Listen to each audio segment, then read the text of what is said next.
Oke, sebelum kita mulai, saya akan nanti Ibu Hosana akan membacakan satu quotes yang mungkin beberapa dari kita sudah tahu tentang quotes ini. Okay, so we start by reading this quote. When you are successful, your friends will know who you are, but when you fail, you will know what kind of persons your friends are. Is that true? Is that true? Apakah itu terdengar benar? Does it ring true to you? Ketika kamu sukses, teman-temanmu akan tahu siapa kamu. Ya, jadi dikenal oleh orang. Tetapi ketika kamu gagal, kamu akan tahu teman seperti apa yang kamu miliki, ya.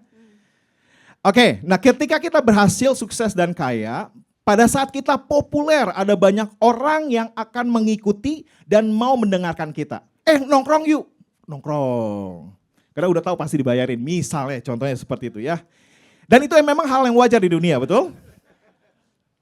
Ya, please. Donkey horse, okay? But Rapi say Donkey Kong. Donkey Kong. Okay. When we are successful, meaning we are rich and popular, many are willing to follow and come under our influence. For example, if we treat you to coffee, then you are the one shouting, definitely if you're the more popular one, and your friends will come.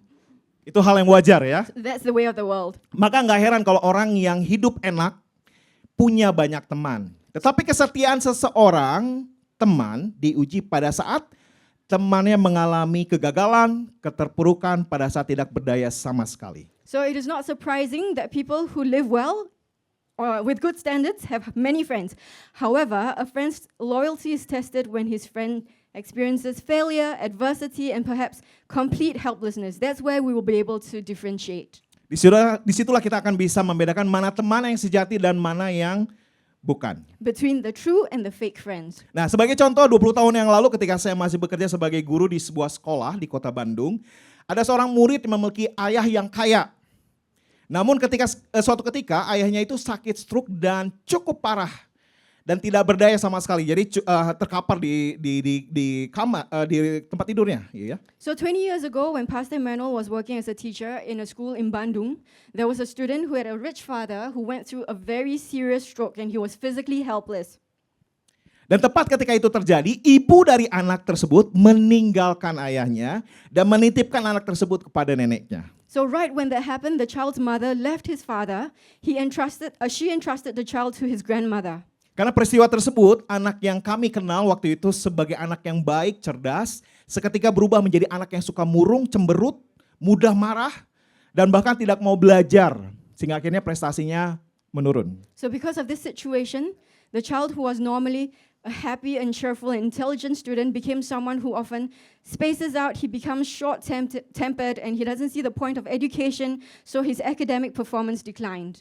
Sangat miris, bukan? So this is a very sad story. Jadi bagi Anda yang mengandalkan harta Anda atau penampilan fisik yang mungkin menawan, ketika itu diambil, apa yang akan terjadi? So many of us, maybe we place a very much importance on our looks or on our physical looks and also our money, our richness, our wealth.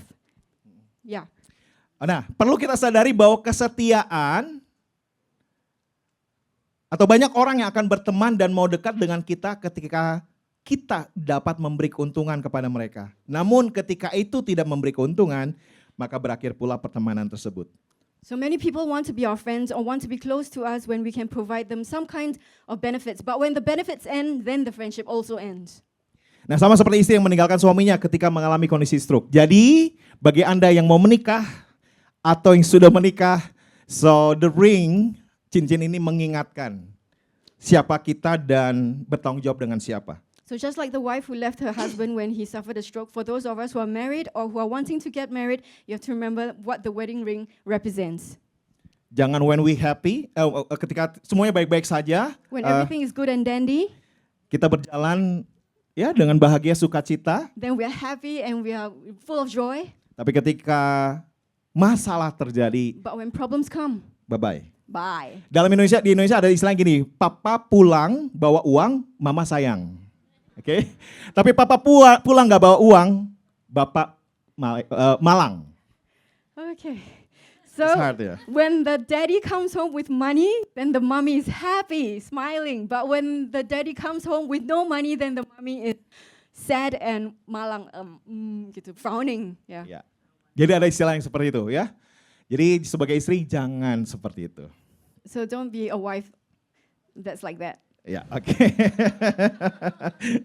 Oke, hari ini kita akan perlu kita sadari bahwa kesetiaan akan teruji di dalam kesulitan. Jadi kalau orang yang bilang setia, orang yang baru menikah gitu ya, atau orang yang belum menikah ketika di pernikahan, mereka mungkin berani mendeklarasikan, saya akan setia sehidup semati. Sakit, ketika terkapar saya akan tetap setia padamu. Tapi itu belum teruji.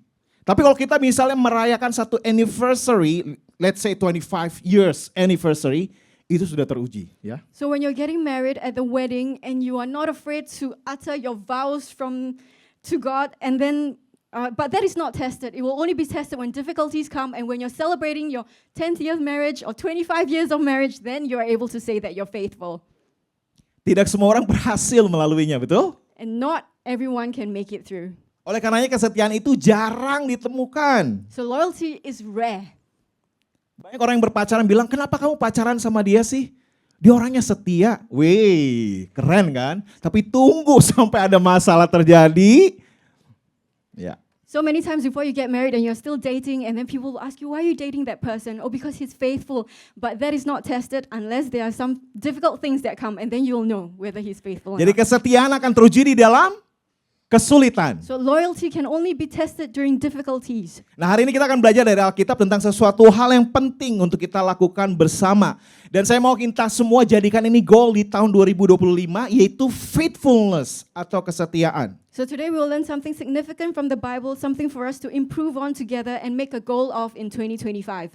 Nah, kesetiaan merupakan salah satu dari 9 buah roh ya. Masih ingat kasih, sukacita, damai sejahtera, kebaikan dan kesetiaan dan seterusnya. Ada 9 yang tercatat di dalam Galatia 5 ayat 22. Dan hal yang sepertinya mudah untuk dilakukan. Namun kita jujur, kalau kita mau jujur, seringkali kita gagal melakukannya. So Nanti datang ya jam 5. Datangnya jam? Ya, oke. So faithfulness is one of the 9 fruit of the Holy Spirit in Galatians 5:22. On the surface, it is a simple thing, but honestly, not many will pass the test. Just for a simple example, if you say, I'll meet you at 5 o'clock, but you end up coming at 8 o'clock, no loyalty. Dalam banget nih. Oke, kita akan lihat di slide yang pertama. Kita akan baca sama-sama, so ya silakan yang berbahasa Inggris bisa baca bersama-sama dan yang berbahasa Indonesia bisa baca bersama-sama. Oke, 1, 2, 3. Banyak orang menyebut diri baik hati, tapi orang yang setia siapakah menemukannya? Oke, banyak orang menyebut diri baik hati, tetapi orang setia siapakah menemukannya? KJV, most men will proclaim everyone his own goodness, but a faithful man who can find. Oke, saya ngambil dari versi bahasa Inggrisnya King James Version, karena di dalam bahasa Inggris ada terjemahan yang beragam. Ada English Standard Version, kemudian ada Legacy Bible Standard, dan lain sebagainya. Itu berbeda penafsirannya. So Pastor Emmanuel took the KJV because there are many translations of the English Bibles, as we all know, but this is the closest to the meaning that he wants. Ini yang terdekat dengan terjemahan bahasa Indonesianya. So this is the closest to the Indonesian version. Ya, oke. Dan sekarang lihat bagian slide yang kedua. Kita akan lihat pada kata menyebut, ya. Di Indonesia dikatakan menyebut atau bahasa aslinya bahasa Ibrani itu kara. So kara, it says menyebut, which is proclaim. Nah, tapi dalam bahasa Ibrani secara harfiah memiliki maknanya tuh memanggil, bukan nyebut. Tahu ya, bahasa Indonesia beda kan? Menyebut sama itu manggil, call out. Tapi kalau menyebut, nama saya Immanuel, itu menyebut. Tapi call out atau memanggil, hey, declaration, ada proklamasi di situ. So in the English, maybe if you call out to someone, when you declare something, is different when you are saying you're just mentioning your name. When you declare something, is publicly with many people around you. Ya, so menyebut di dalam bahasa Indonesia itu berbeda dengan pengertian daripada terjemahan ke dalam bahasa Inggrisnya. Karena bahasa Inggrisnya dalam bahasa asli Ibraninya diterjemahkan dengan call out atau memanggil. So there's a difference between the Indonesian menyebut, call out, and also between memanggil, call. Okay, in Indonesian we translate it differently with in Hebrew. So that's why I need to explain this one. So all of us can have a same understanding. What is the meaning from the Proverbs 20 verse 6? Ya, oke. Nah, call out itu merujuk pada pernyataan secara publik, mempublikasikan, memproklamasikan. So calling out is a proclamation, is a public statement. Jadi bukan sekedar berkata atau menyebut. So it's not just mentioning in a casual sense. Jadi kalau di bahasa sederhananya gini, bukan saya orangnya baik loh. Nggak kayak gitu. Hey semuanya saya tuh baik hati. Seperti itu contohnya. So as an example, when you're saying to your friends maybe, oh, I'm a kind-hearted person. It's different when you go out to platforms saying, I'm a kind-hearted person. Ooh. Oke. Nah, kita lihat sekarang bahwa ternyata dalam bahasa aslinya, bahasa ini yang kara ini sama digunakan ketika Tuhan menciptakan langit dan bumi. Dikatakan bahasa Indonesia Tuhan menamai. Tapi dalam bahasa Inggris, God's call out. Day and night. So this word kara, in the Indonesian it says Kita that, bisa lihat slide 3. Ya. yeah, God names, God called the light. Paham ya? Di bahasa Indonesia menamai. Tapi bahasa aslinya itu call out, memanggil. Jadi kalau saya contohkan gini, dan Tuhan memanggil the light day and the darkness. Mungkin kayak gitulah, ya. Tapi nggak cuman bahasa yang sederhana, tapi dia call out. Jadilah siang, jadilah malam. So it's Seperti not itu. just a mention, it's not casual, it's something that brings power, it's something that you declare and proclaim. Nah, maka dengan demikian terjemahan King James lebih mendekati arti daripada bahasa aslinya, yaitu memproklamasikan. So which KJV says a proclaim. Nah, secara sederhana penulis Amsal menyampaikan bahwa banyak orang yang menyatakan secara publik atau terbuka memproklamasikan bahwa dirinya baik hati. So many people, in Proverbs it says that many people can state publicly or proclaim that they are kind. Kenapa mereka dengan mudah bisa berani mengatakan, lu gak tahu gue baik? Gue kurang apa sih? Gue udah baik loh sama lu. Misalnya seperti itu contohnya ya. Yeah, so maybe you say, oh, I've already done so much good to you, what more do you expect? Banyak orang yang melakukan itu. So many people can, in front of other people, say that I am a good person. Atau berani mengatakan ikrar, saya akan hidup semati sama kamu. Or many can also vow in front of other people saying this and that. Tapi kita menghadapi bahwa angka perceraian tinggi. Angka percaya? The divorce rate is very high, we know that. Berarti kenapa? So why?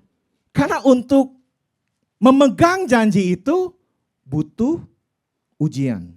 Because it requires strength and the ability to go through many things in Atau order terkadang ketika orang maju ke dalam altar untuk mendeklarasikan, mungkin karena pusing ya, harus bayar ini, WO-nya nggak ngerespon, pusing lah dengan berbagai macam kondisi di wedding organizer yang nggak bekerja dengan baik.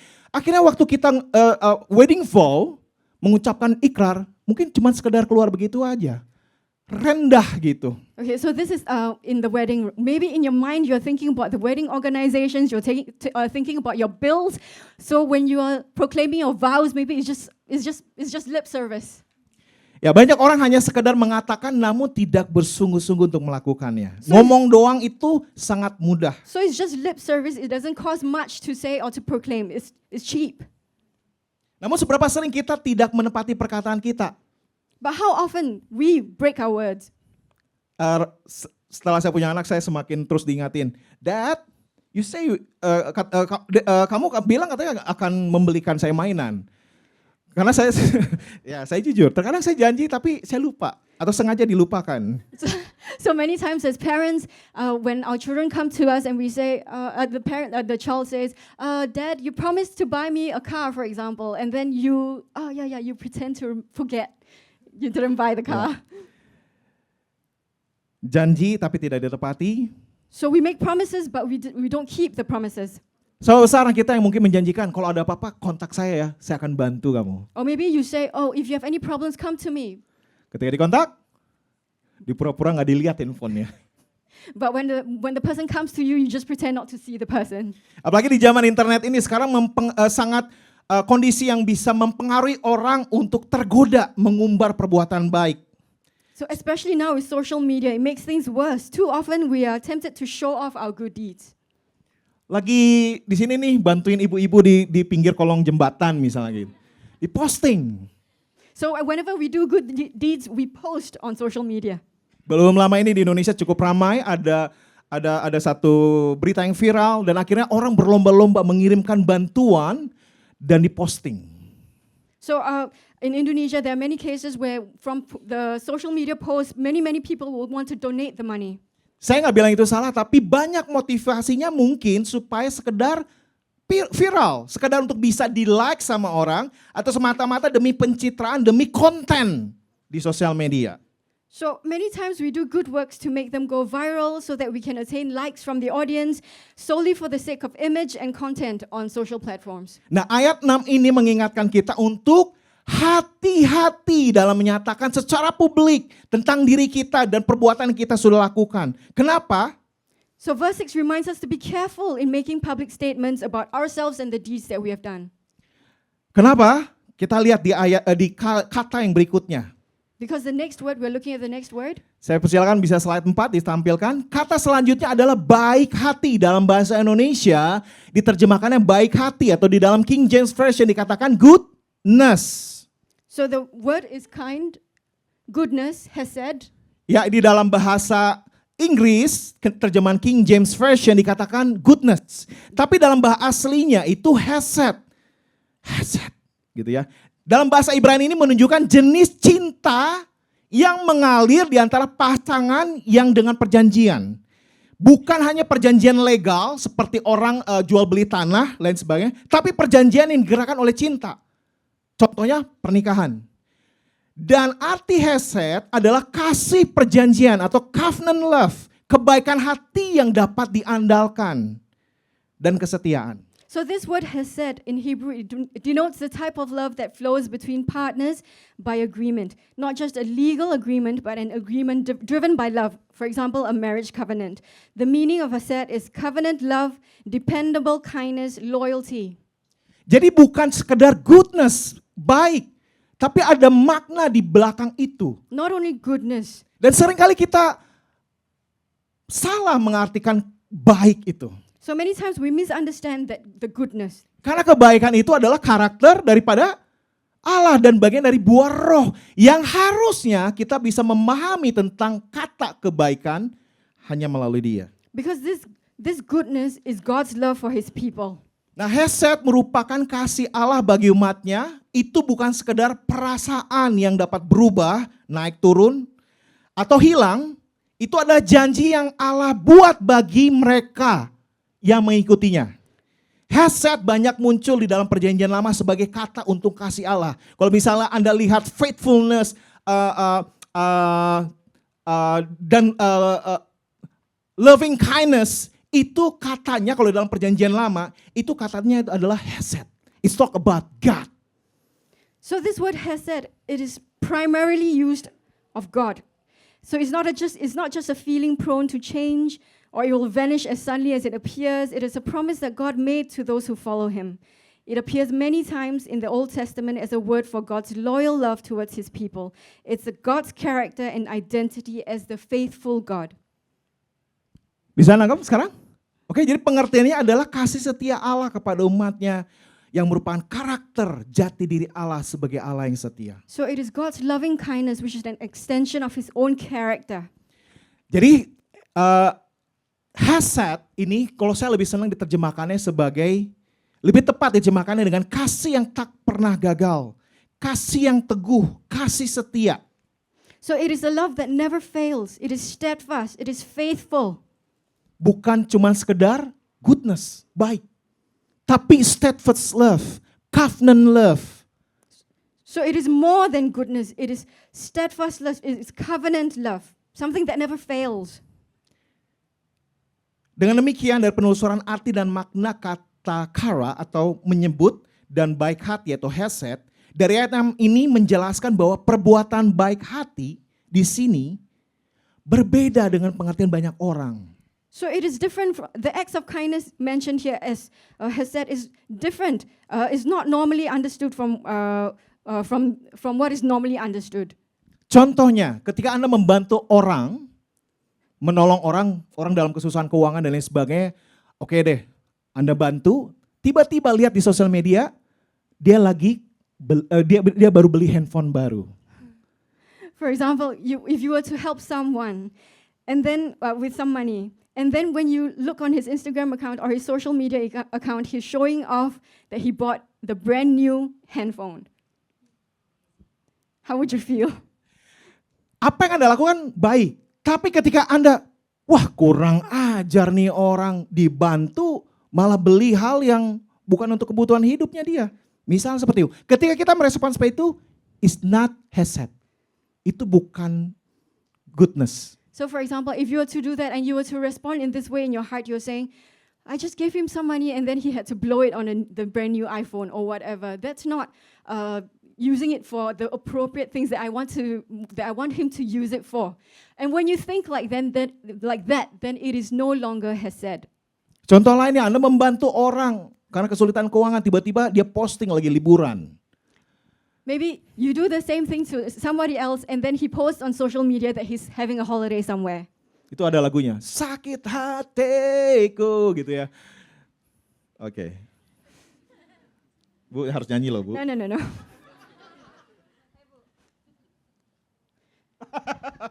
Oke, ya. Oke, baik hati di sini mengandung makna perjanjian yang digerakkan oleh cinta dan kasih setia Allah yang tidak tergoyahkan. Kebaikan merupakan salah satu dari 9 buah roh yang tadi saya sudah sampaikan di Galatia 5. Dan pengertian kebaikan yang diajarkan Alkitab merupakan perbuatan kasih yang teguh. No matter what, saya akan tetap baik. Saya nggak akan menggerutu, saya nggak akan mengharapkan imbalan.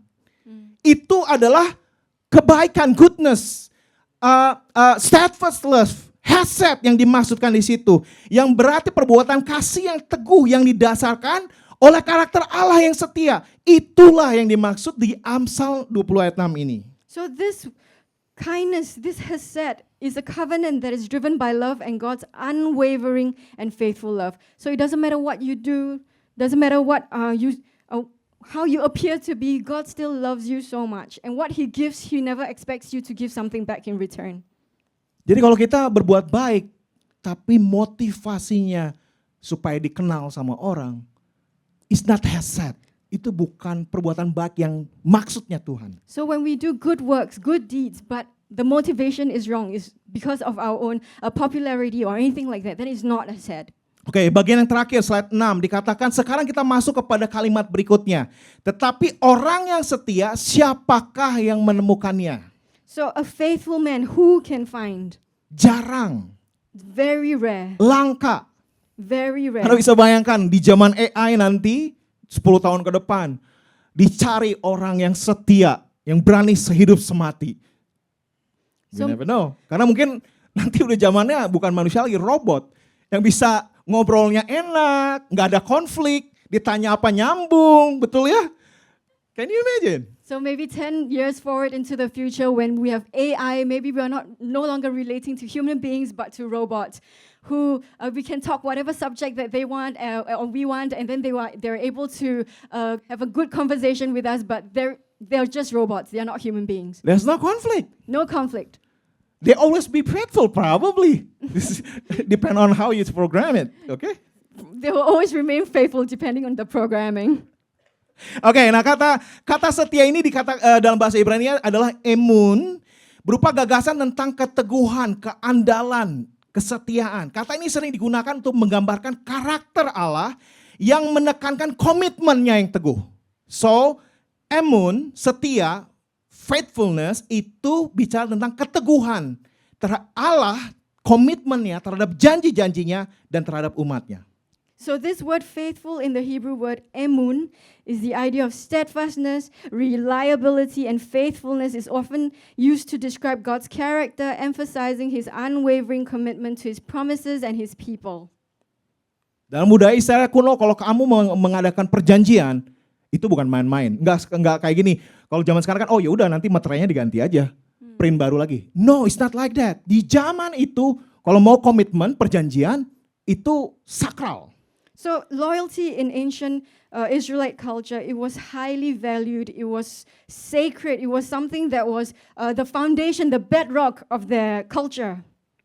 Nah, kata setia emun menegaskan kata baik hati atau hesed di dalam kalimat sebelumnya. Menegaskan bahwa kesetiaan yang dimaksud adalah kesetiaan yang tercermin dari sifat dan karakter Allah. Menegaskan bahwa kesetiaan yang sesungguhnya harus bersumber dari Allah. Karena dia adalah Allah yang setia, yang menaruh kasih sayangnya yang tidak berkesudahan dan tak lekang oleh waktu. So this is something that describes the relationship that we have with God, between God and us, something that's based on mutual loyalty, something that will never fade away. Nah, kalau saya bisa terjemahkan dalam bahasa bebas gitu ya, secara bebas bahasa sehari-hari adalah seperti ini. Banyak orang yang mudah memproklamasikan diri baik hati atau memiliki kasih yang teguh, namun kebaikan tersebut tidak sama dengan arti kebaikan dalam pandangan Allah. Karena terbukti bahwa manusia tidak setia. Manusia menyangka mereka baik, tetapi perkataan mereka tidak dapat diandalkan. So many people easily proclaim themselves to be kind or have steadfast love. However, from God's perspective, God's standard, this kindness falls far short because we know that humans are not loyal. People think they are good, but with their own words, they prove themselves many times unreliable. Namun apa yang Alkitab tegaskan? Bahwa tidak seorang pun dapat dibenarkan di hadapan Allah karena melakukan perbuatan baik. The Bible confirms that no one can be justified by God by doing good works. Jadi kalau Anda merasa diri baik, If you think that you're a good person, it's not. you're not. Karena yang menilai Anda baik itu adalah Tuhan. Because the one who judges is God. Setia berarti dari awal sampai akhir, nggak putus di tengah jalan. So faithful means from beginning to the end. Dalam sejarah manusia banyak orang berani memproklamasikan kasih setia ketika menikah. Namun seperti tadi yang saya sebutkan, cukup banyak juga yang kandas di tengah jalan. In human history, many people have dared to proclaim their faithful love at weddings. However, many flounder along the way. Bagi Anda yang sudah menikah, Anda bisa paham bahwa komitmen is not that easy. If you are married, you understand that commitment is not that easy. Saya punya 2 mentor yang membimbing saya secara rohani, and dua-duanya cerai.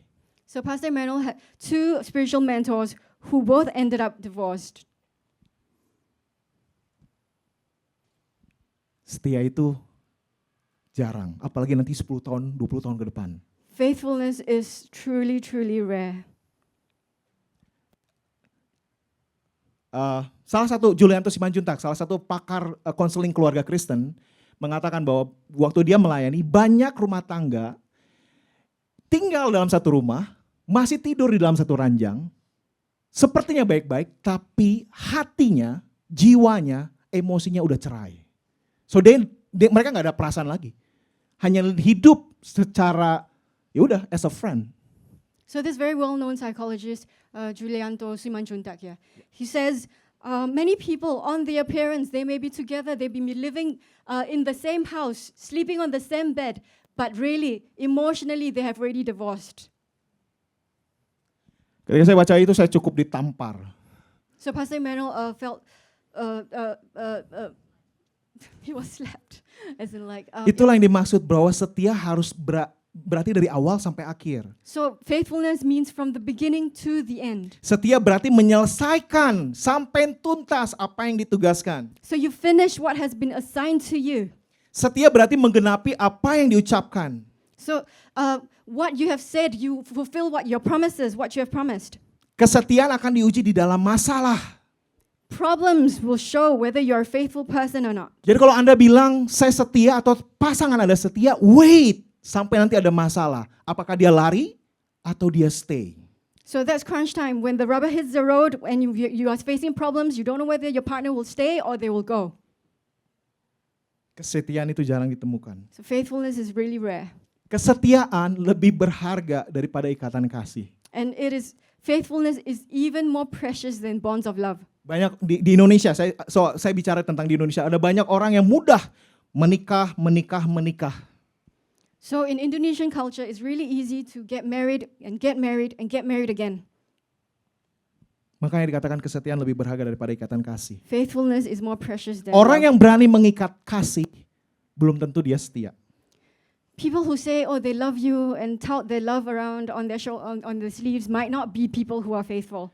Nah sekarang kita hidup dalam budaya yang tidak menghargai kesetiaan, betul? So we live in a culture that does not place faithfulness as something important. Itu tantangan kita, That's our challenge.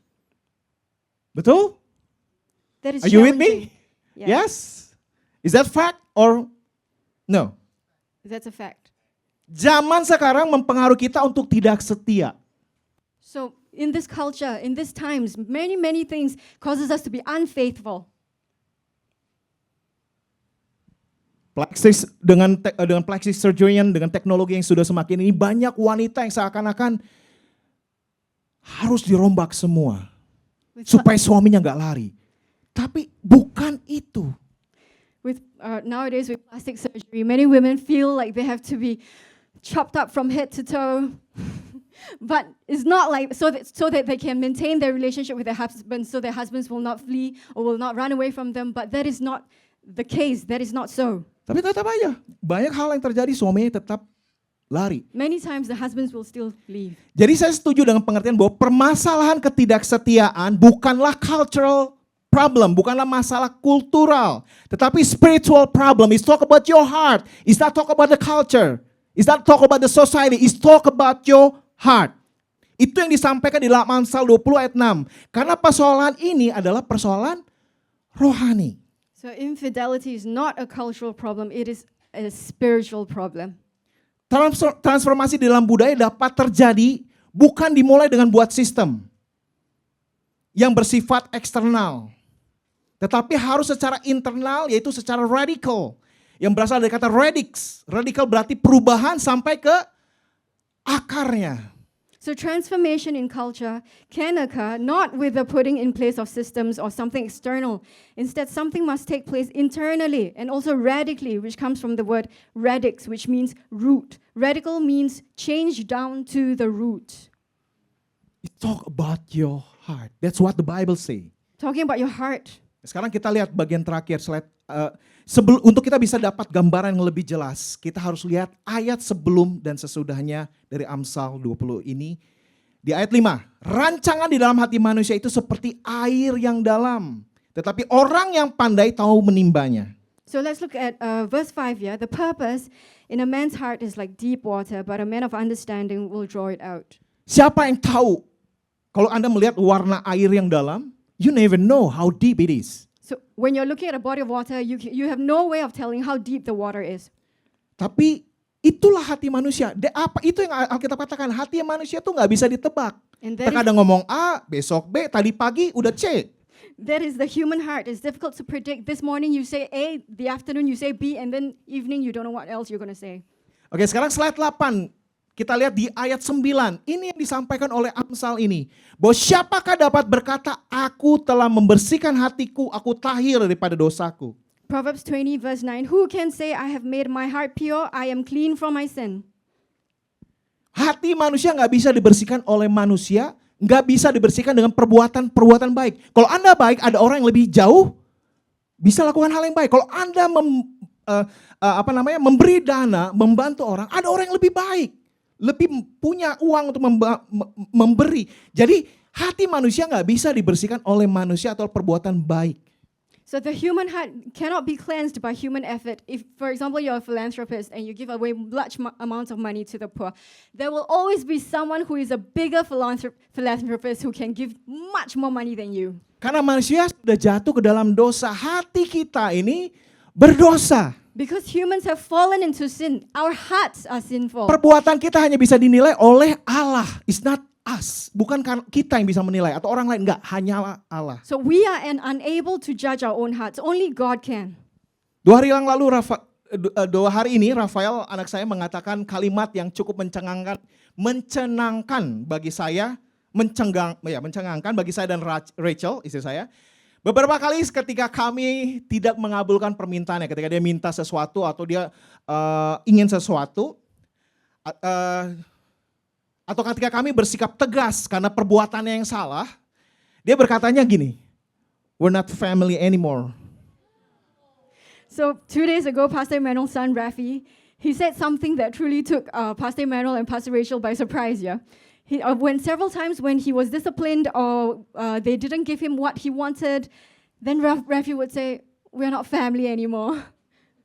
Dari mana dia dapat kata itu? Saya sampai tanya sama Rachel, dia nonton Blippi ya? Atau misal dia nonton Bluey ya? Dari situ ya? Enggak. So Pastor Emmanuel asked Pastor Rachel, where did he get that sentence from? We are not family anymore. Is it from Blippi or is it from Bluey? Ya saya coba jelaskan. Segala yang kamu minta belum tentu daddy and mommy will say yes. So Pastor Emmanuel tries to say to Rafi, tries to explain that whatever you ask for, there are certain limits. We can give you what you ask, but there are some times that we will not give you what you But ask. it doesn't mean that we not family anymore. Come on. Yeah. Dan pertama kali dia sebutkan ketika mau tidur. The first time that he said that when we were about bedtime, we were about to sleep. Jadi kita udah deal nih. Oke, nyanyi 2 lagu atau cerita 2 kali, terus tidur. So the bedtime routine is we'll sing 2 songs and then we'll have 2 stories and then we'll go to sleep. Tapi dia tetap, no, I want just, tetap pengen yang lain gitu. But he wanted something more than the 2 songs. Kemudian tangan Tuhan bekerja kan? And Enggak then tangan Tuhan sih, cuman saya tegas. No, we already have a deal, now time to bed. Dia bilang, we're not a family anymore. So kenapa bisa kayak gitu? so why did Rafi respond Itulah like hati that? manusia yang sudah jatuh, gak peduli masih kecil, orang dewasa, gak peduli jabatan. Our heart is sinful. So that's the human heart, yeah. No matter if you're a child, you're a governor in some place, that's the human heart. Hati kita perlu dirubah. So our hearts need to change. Alkitab memberitahu persoalan hati manusia. Jadi apa yang disampaikan oleh Amsal ini memberitahukan persoalan hati manusia. Dan Alkitab memberi solusinya. Bagaimana hati yang jahat ini bisa dibersihkan. So the Bible knows the problems, the condition of the human heart, and it also provides the solution. How can our evil hearts be changed, be cleansed? So I believe Bible is the answer. Bible is the answer. The Word of God is the answer. Semua pertanyaan tentang dunia ini. I just want to encourage you back to His gospel. Kembali kepada Alkitab. So any questions that you have, any doubts that you have, come back to the Bible. Ibrani 9:14 katakan darah Yesuslah yang membersihkan hati nurani kita. We can't do by our own self with our goodness, just only by the blood of Christ. So Hebrews 9:14 it says it is the blood of Jesus that cleanses our conscience and purifies us. But not that's all. He give us Holy Spirit dwell in us, helping us day by day. Dia berikan Roh Kudus yang tinggal di dalam kita untuk menuntut kita hari demi hari. Oke, hari ini saya nggak setia, tapi Tuhan kuatkan saya untuk bisa setia. When as a husband and wife, ketika Anda punya pasangan, when your mind thinks someone else, is not faithful. When you teach your kids, but your heart just only to fulfill your desire, your dream, is not faithful. It's not faithful. It's not loving kindness. It's not steadfast love. Jadi ini penting untuk setiap kita pahami bahwa Dia berikan solusinya. Yesus sudah mati. Dia kasih Roh Kudus yang untuk menuntun kita. So Jesus already knows all our problems and He has already given all the solutions. He's given us His word, He's given us His death, He's also given us the Holy Spirit. Inilah yang kenapa Galatia 5 sampaikan. Hiduplah oleh Roh. Dipimpin oleh Roh Kudus. Karena Roh Kudus yang akan menyucikan hati kita. Dari hari ke hari melalui kebenaran firman Allah. Sehingga kita dapat menghasilkan buah roh. You cannot do goodness. You cannot be faithful if you not depend on Him. So in Romans it says that live by the Spirit so you will not fulfill the desires of the flesh. This is very last, yeah. I'm sorry. But are you with me? I just want to say something. This is important for your life. If you have a plan untuk menikah, So if you have planned to get married, kalau Anda pengen tahu who is your true friend, if you want to know who are your true friends, you need to know about this. you need to know this. Kenapa orang gak setia? Why are people unfaithful? Yang pertama, The first, dia gak punya tujuan yang there are no jelas. clear goals. Tujuan bicara tentang tolak ukur. Goals talk about benchmarks. Orang tidak setia karena tidak memiliki tujuan yang jelas. Gak tahu maunya kemana. People are unfaithful because they don't have a clear goal. They don't know where they're going. Kalau orang tidak tahu akan akhirnya seperti apa, bagaimana mungkin dia bisa setia? If a person doesn't have a clear picture of the end, how can he be expected Sama to be dengan loyal? kehidupan Kristen, we know where we will be. Same as us Christians, we know That's where why we work. we know where we end up. That's Kita why tahu kemana kita akan berakhir. we know where we are ending up. Makanya goodness atau doing good works is come flowing from your heart.